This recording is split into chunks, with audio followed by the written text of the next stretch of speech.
लड़ाइयाँ बहुत हो रही हैं हस्बैंड के साथ, घर वालों के साथ, ससुराल वालों के साथ। तो इन सब चीज़ों में अपना ख्याल कैसे रखें, ख़ुद को टेंशन फ्री कैसे रखें और डिप्रेशन से कैसे निकालें। इंसान टूटता है, टूट के बिखरता है और बिखर के फिर ख़ुद को समेटता है और इतना मजबूत हो जाता है कि वो ख़ुद को संभालना सीख जाता है। तो आज के व्लॉग में आपको ये सारी टिप्स मिलेंगी कि आप अपने आप को टेंशन से फ्री कैसे रख सकते हैं। तो चलें जी, वीडियो का करते हैं आगाज़। अस्सलाम वालेकुम, welcome back to my channel, welcome back to another vlog. तो आज के व्लॉग में आपको काफ़ी कुछ सीखने को मिलेगा।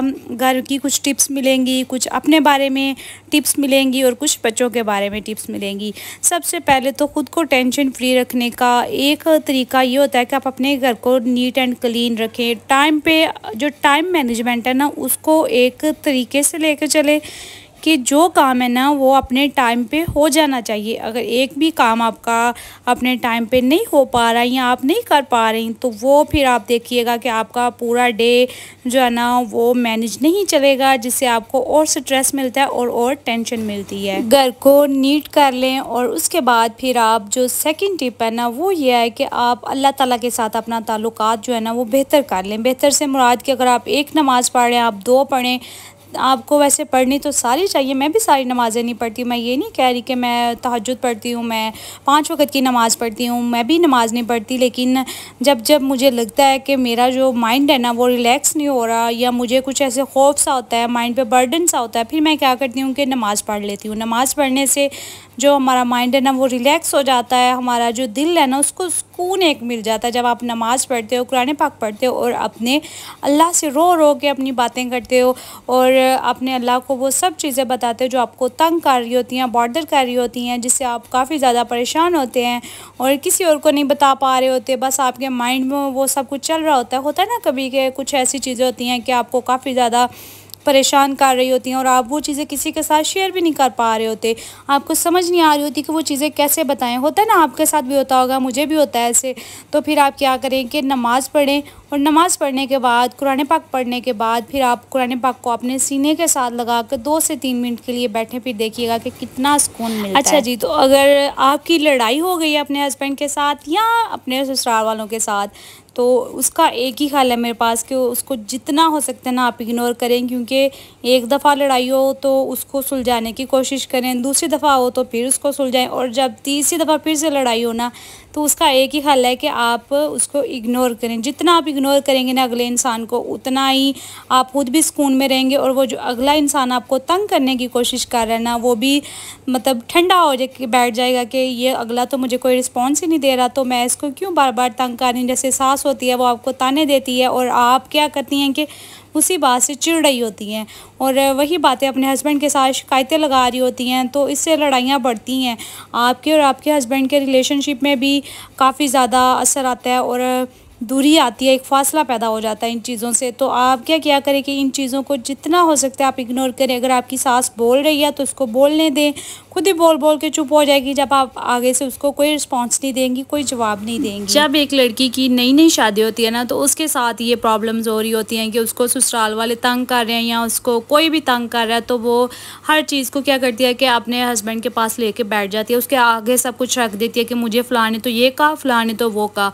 तो इससे फिर जो लड़ाइयाँ ना वो और बढ़ जाती हैं, जिससे बेसुकूनी बढ़ती है, आपको टेंशन होती है, स्ट्रेस मिलता है, आप डिप्रेशन में आहिस्ता आहिस्ता चले जाते हैं। तो जितना आप हर चीज़ को इग्नोर करें, वो चीज़ जो आपको नेगेटिविटी की तरफ लेके जाती है या वो लोग जो आपको पसंद नहीं करते, उन लोगों को आप जितना इग्नोर करेंगी उतना खुद को भी सुकून में रखेंगी। अच्छा जी जनाब, तो जो तीसरी टिप है ना वो ये है कि आप अपनी थॉट्स को पॉजिटिविटी की तरफ लेके जाएं।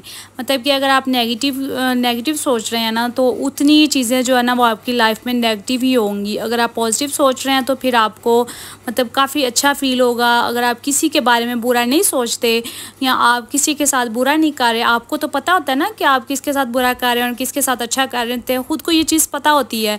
तो अगर आप किसी के साथ बुरा नहीं कर रहे होते तो फिर आपको बड़ा सुकून होता है एक दिल में। अगर आपके साथ कोई बुरा कर भी रहा है या कोई बुरा करके जा चुका है, तो यही चीज़ है कि आप अपने आप को नेगेटिविटी से दूर रखें, काफ़ी ज़्यादा दूर रखें। और जो चौथी टिप है ना वो जनाब ये है कि आप मुनाफिक लोगों से बचें, जितना हो सकता है उतना बचें। और मुनाफिक लोगों से मुराद कौन से मुनाफिक लोग होते हैं ये आपको पता होता है कि कौन मुनाफिक है आपके आसपास और कौन नहीं है। मुनाफिक लोग वो होते हैं जो आपके मुंह पे आपके होते हैं और किसी दूसरे के पास बैठेंगे तो उसके मुंह पे उसके हो जाएंगे, मतलब कि वो बुराइयां कर रहे होते हैं आपकी भी और दूसरे की भी। तो बेहतर होता है कि इन लोगों के साथ कोई बात शेयर ना की जाए। कभी कभार ऐसा होता है कि इंसान इतना टूट जाता है उस टाइम पे कि उसको कोई ना कोई सहारा चाहिए होता है, कोई कंधा चाहिए होता है। तो वो क्या करता है कि जो भी उसको सहारा देता है ना उस टाइम पे, मतलब कंधा देता है, तो वो उसी के साथ अपनी दिल की सारी बातें शेयर कर देता है। होता है, आपके साथ भी होता होगा, मेरे साथ भी होता है कि ज़िंदगी में या दिन में कभी कभार कभी ऐसा टाइम आ जाता है कि किसी की कोई बात बुरी लग जाती है या मतलब कुछ ऐसा बुरा हमारे साथ हो जाता है जो हम शेयर कर देते हैं किसी के साथ। तो वो फिर क्या करता है कि आपका ऐसा तमाशा बनाते हैं ना वो लोग जो मुनाफिक लोग होते हैं, जिसके पास बैठेंगे उसके पास ही वो बात करेंगे। आपके पास तो वो बड़ी तसल्ली दे के उठ जाते हैं, लेकिन बाद में वो काफ़ी ज़्यादा उस बात को फैलाएंगे, जितना हो सकता है वो उस बात को फैलाएंगे। और आप क्या करती हैं कि वो टाइम जब आपने शेयर किया उसके बाद आपका थोड़ा माइंड रिलैक्स हुआ, आपकी सुलह हो गई उस इंसान के साथ, तो जो जिसके साथ आपने शेयर किया ना वो कभी नहीं भूलता, आपको पूरी ज़िंदगी भी नहीं भूलने देगा, ना कभी खुद भूलेगा।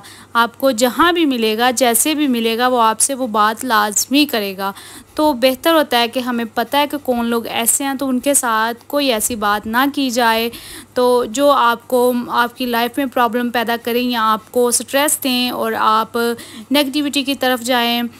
लड़कियों को काफ़ी ज़्यादा प्रॉब्लम होती है अपने ससुराल से कि नंद तंग कर रही है, सास तंग कर रही है या कोई और तंग कर रहा है। तो उसका एक ही हल है कि आप उनको इग्नोर किया करें, आप अपने काम करें और अपने कमरे में चली जाएं और अपने हस्बैंड के साथ जो अपनी बाउंड्रीज़ है ना उनको सेट करें, उनको अच्छा रखें, अपने कमरे की हद तक हर चीज़ को अच्छा रखें, पॉजिटिव रखें और अपने कमरे की बातें बाहर ना आने दें। अच्छा जी, तो आई होप सो कि आपको समझ आ गई होगी कि मैंने क्या कहना चाहा या मैंने आपको क्या समझाना चाहा है।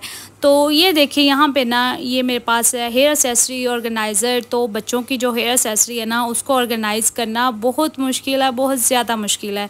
मैंने पहले और तरीके से सेट की हुई थी और अब मैंने ये एक और ऑर्गेनाइज़र लिया है, तो इसके ऊपर मैं सारी जो पिन्स पोनीज़ हर चीज़ जो बोझ मेरे पास है ना इसके ऊपर ऑर्गेनाइज़ कर रही हूँ और ये मुझे लग रहा है कि जैसे काफ़ी यूज़फुल है।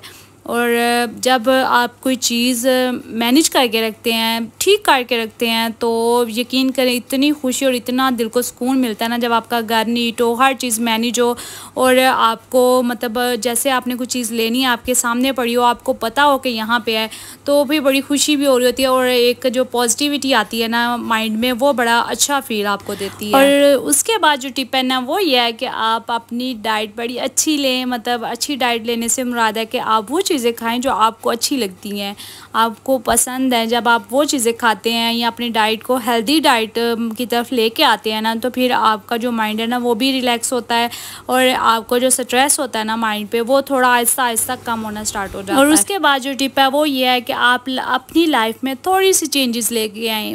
चेंजेस लाने से मुराद है कि आप थोड़ा बहुत चेंज लेके आएँ अपनी लाइफ में, मतलब आप वो चीज़ें अपनी लाइफ में ऐड करें, वो काम ऐड करें जो आपको अच्छे लगते हैं। जैसे कि मसलन आपने घर के काम करने हैं ना, आपने करने हैं, मिडिल क्लास लोगों के पास कोई हेल्पर नहीं होती तो उन्होंने खुद ही सारा कुछ करना होता है, तो फिर उनको बड़ा गुस्सा आ रहा होता है, बच्चों को भी संभालो, घर को भी संभालो। तो इन ख़वातीन को चाहिए कि घर के काम तो करने हैं आपने, तो वो काम अपने दिल से करें, खुशी से करें। अगर आप वो काम मतलब गुस्से से कर रही होती है ना तो वो फिर क्या होता है कि आहिस्ता आहिस्ता आपके माइंड पे डिप्रेशन होना शुरू हो जाता है। तो डिप्रेशन से ना फिर काफ़ी ज़्यादा प्रॉब्लम आपको फेस करनी पड़ती हैं। तो वही काम आप आहिस्ता आहिस्ता अपनी खुशी से किया करें, अपने माइंड को रिलैक्स रख के घर के काम करें, हर चीज़ को ऑर्गेनाइज़ करें और अपने बच्चों को साफ़ सुथरा रखें, अपने बच्चों के साथ टाइम स्पेंड करें, अपने हस्बैंड के साथ टाइम स्पेंड करें और जो लड़ाई झगड़ा होता है ना उसको जितना हो सकता है उतना काम करें। और अगर आपकी फ़र्ज़ करें लड़ाई हो भी रही है आपके हस्बैंड के साथ तो हस्बैंड की ना बातों को आप जितना हो सकता है इग्नोर करें और खामोशी अख्तियार कर लें। जो भी वो आपसे कह रहे हैं आप खामोश हो जाएं आगे से और अपने घर के सुकून को देख के तो उसी हिसाब से अपने आप को चलाएं। तो जी जनाब, आपको टिप्स जो हैं वो आई होप सो कि समझ आ रही होगी और आप वैसा ही करेंगे तो आप देखिएगा कि आपकी लाइफ में कितने चेंजेस आते हैं और आपका जो माइंड है ना वो कितना रिलैक्स होना स्टार्ट हो जाता है। तो यहाँ पे कुछ कपड़े थे जो मैंने वॉश किए थे, ड्राई हो चुके थे, तो मैंने सोचा इनको भी फ़ोल्ड करके रख दूँ और जो प्रेस होने वाले थे उनको अलहदा कर दूँगी। और कुछ कपड़े ऐसे जो मुझे लगता है कि प्रेस होने के बगैर उनका काम चल जाता है, मैं उनको वैसे ही हैंग कर देती हूँ। कभी कभार हैंग कर देती हूँ, कभी कभार उनको प्रेस कर देती हूँ।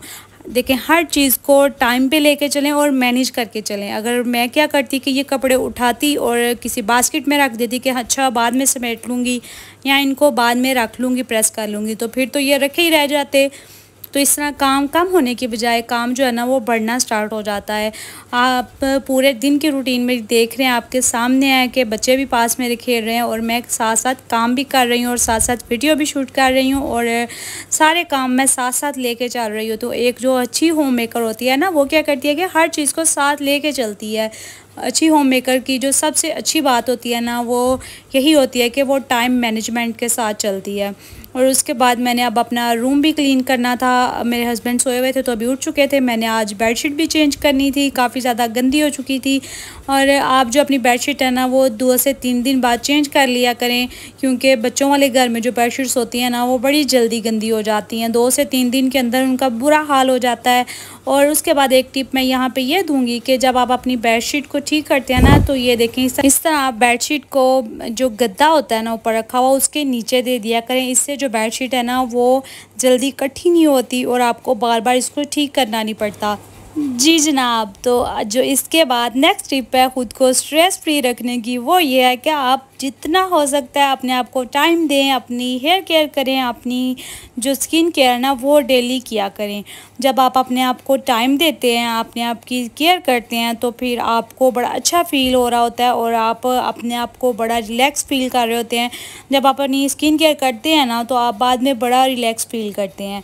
तो वो ख़वातीन जो अपने आप को टाइम नहीं देती और ये कहती हैं कि हमारे पास तो टाइम नहीं, घर के काम ही नहीं ख़त्म होते, तो उनकी जो टाइम मैनेजमेंट है ना वो गलत होती है। उनको चाहिए कि उसको ठीक करें, अपने टाइम मैनेजमेंट को, अपने बच्चों को भी टाइम पे रेडी करें और ख़ुद भी अपनी केयर किया करें। क्योंकि आप अपनी केयर नहीं करेंगे तो मैं हमेशा एक बात कहती हूँ कि आपकी केयर कोई नहीं करेगा।